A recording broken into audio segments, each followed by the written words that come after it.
Nga 1 qershori, ka filluar zyrtarisht aplikimi për paraqitjen e provimit të maturës për të gjithë nxënësit e klasave të 12-ta në Kosovë.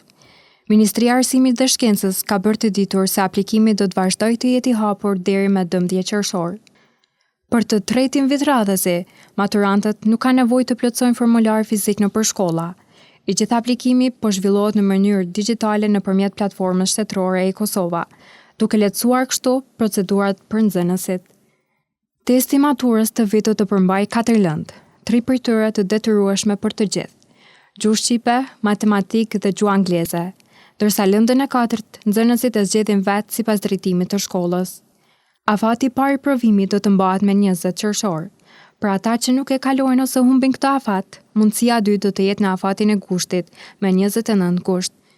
Kujtojmë se këtë vit, Kuvendi i Kosovës ka miratuar edhe projekt ligjin e ri për maturën shtetërore, i cili vendos standarde dhe masa të rrepta ndaj kopimit, duke përfshirë edhe gjopa të konsiderueshme për shkelësit.